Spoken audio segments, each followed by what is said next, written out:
അതായത് മുകേഷിനെ കുറിച്ച് മിണ്ടാനേ പാടില്ല എന്ന് പറയുന്നതിൽ എന്ത് ന്യായം എന്നുള്ളതാണ് ചോദ്യം. പറഞ്ഞോളൂ. അല്ല, ആ ചോദ്യം ഞാൻ പറയാം. ഇപ്പൊ ശ്രീകുമാറിന്റെ വെപ്രാളവും ബേജാറും കാണുമ്പോൾ കാര്യങ്ങൾ മനസ്സിലാവുന്നുണ്ടല്ലോ. അദ്ദേഹം പറയുകയാണ് ഇതിന്റെ ഗൗരവം കുറക്കും പോലും. ആരാ ഇതിന്റെ ക്രിമിനലുകളുടെ വക്കാലത്ത് ഏറ്റെടുത്തിട്ട് വൈകുന്നേരങ്ങളിൽ കോൺഗ്രസിന് വേണ്ടി അന്തിച്ചർച്ചയ്ക്ക് വന്നിരിക്കുന്ന നിങ്ങളുടെ വാദങ്ങളാണ് ഇതിനെല്ലാം ഗൗരവം കുറക്കുന്നത്. മനസ്സിലായില്ലേ? നിങ്ങളെല്ലാം എന്തിനു വേണ്ടിയിട്ട് ആർക്ക് വേണ്ടിയാ വാദിക്കുന്നത്? അല്ല, അദ്ദേഹം അങ്ങനെ പറഞ്ഞിട്ടില്ലല്ലോ. രാഹുൽ മാങ്കൂട്ടത്തിലെ പൂർണ്ണമായും തള്ളിക്കൊണ്ടാണല്ലോ അദ്ദേഹം പറഞ്ഞത്. ഇല്ല, വാദിക്കുകയാണ് അദ്ദേഹം. വാദിക്കുകയാണ്. രാഹുൽ മാങ്കൂട്ടത്തിന് വേണ്ടി പറഞ്ഞിട്ടില്ല. എവിടെയും പറഞ്ഞിട്ടില്ല. അദ്ദേഹം പറയുന്നു അയാളെ സംരക്ഷിക്കുന്നു എന്ന്.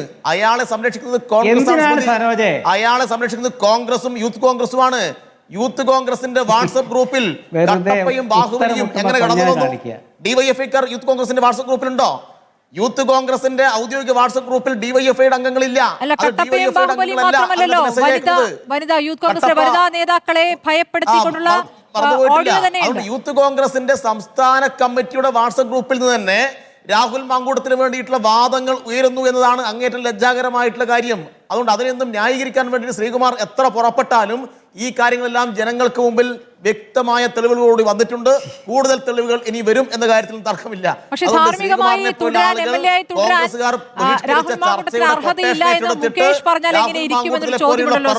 ന്യായീകരിക്കാൻ വേണ്ടി വന്നിരിക്കുമ്പോഴാണ് ഈ വിഷയത്തിന്റെ ഗൗരവം വല്ലാതെ കുറഞ്ഞു പോകുന്നത് എന്ന കാര്യങ്ങളും ഈ മനസ്സിലാക്കേണ്ടതുണ്ട്. ശരി ശരി, ഓരോരുത്തരുടെയും മറുപടികൾ കോൺഗ്രസ്സുകാർ പോലും വരുന്നില്ല.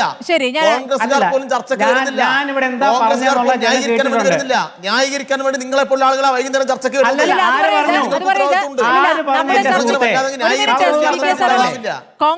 കോൺഗ്രസ് റിപ്പോർട്ടർ ചാനലിന്റെ ചർച്ചകളിൽ കുറച്ചു കാലമായിട്ട് കോൺഗ്രസ് ബഹിഷ്കരണമാണ്. അവർ വരുന്നില്ല, അത് വരുന്നില്ല. ശ്രീകുമാർ സർ വരുന്നത് നമ്മൾ വിളിച്ചിട്ടാണല്ലോ. റിപ്പോർട്ടർ ചാനൽ അഭിമാനിക്കണം. ശ്രീകുമാർ എന്ന് പറയുന്ന മാധ്യമപ്രവർത്തകൻ, ഈ ശ്രീകുമാർ എന്ന് പറയുന്ന മാധ്യമപ്രവർത്തകൻ റിപ്പോർട്ടറിൽ മാത്രമല്ല എല്ലാ ചാനലുകളും പോയിട്ട്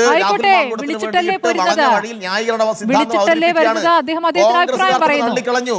അദ്ദേഹം പറയാണല്ലോ, അയ്യോ ഉത്തരവുണ്ടോ?